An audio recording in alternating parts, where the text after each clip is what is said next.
जय श्री राम। मेरा नाम अतुलपुरी, मैं आध्यात्मिक मंत्र चिकित्सक, भगवान का एक छोटा सा परम भक्त आप लोगों की सेवा में दोबारा से उपस्थित हुआ हूँ। आप लोगों के एक नई और प्रश्न के साथ में एक भाई का, एक साधक का एक क्वेश्चन था। वो जानना चाहते थे कि भैया हमने कभी जीवन में साधना नहीं की, लेकिन नियंत्रण हम भगवान का जप करते हैं, भगवान का नाम लेते हैं और उस भगवान के नाम के माध्यम से, उस जप के माध्यम से हमें सिद्धि मिल जाती है। पर हम सिद्धि पर ध्यान ना देकर हम नियंत्रण भगवान का जप करते हैं, भगवान का ध्यान करते हैं, तो क्या हमें मोक्ष संभव है?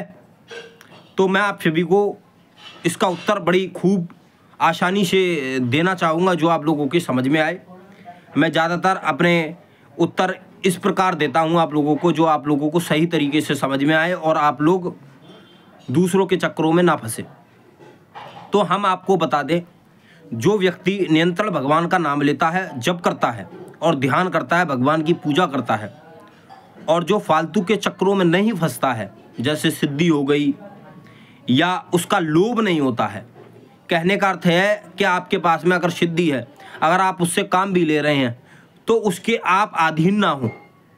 कहने का अर्थ ये है आप उसके बिल्कुल उसके कंट्रोल में ना हो। कहने का अर्थ है उससे आपका लोभ ना हो, लालच ना हो। अगर आप सिद्धि से लालच करते हैं कि मेरे पास में इतनी सिद्धियाँ हो जाएं, इतनी सिद्धि हो जाएं जिससे हमारा वर्चस्व ऊपर हो, हमारा वैभव हो, नाम हो, तो ये मोक्ष की प्राप्ति में विघ्न पैदा कर सकता है। क्योंकि आपका जो लोभ है, जो जुड़ाव है, वो सिद्धियों के माध्यम पे है, ना कि भगवान के उस पर। अगर आप सिद्धियों से जुड़कर रहते हैं और सिद्धियों पर नियंत्रण आप ध्यान लगाते हैं, उसके वश में हो जाते हैं, तो आपका मोक्ष नहीं होगा। वह मोक्ष में आपकी विघ्न पैदा करेगा। आप उस लोक तक नहीं जा पाएंगे जिस लोक पर आप जाना चाहते हैं। तो आप चाहते हैं कि आप इस फंद में ना फंसें, आप मोक्ष की प्राप्ति करें, तो नियंत्रण भगवान का नाम जप करें, पूजा करें और अच्छे कार्य करें।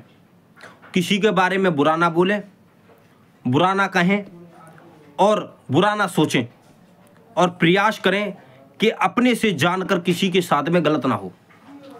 तो वह संभव है कि आपका मोक्ष हो सकता है। अगर बाई चांस किसी कारणवश जाने अनजाने में कोई आपकी ऐसी गलती हो गई जो आपके सारे पुण्य पे भारी है, तो यह संभव है कि आपका दोबारा से मानव जन्म होगा और अच्छे पद पर मानव जन्म होगा, जिससे आप दोबारा से भगवान की भक्ति कर पाएँ और तेजी से, जो इस जन्म में आप उस पाप को ना दोहराएं। तो यही आपका मैं प्रश्न का जवाब मैंने आपको दे दिया है।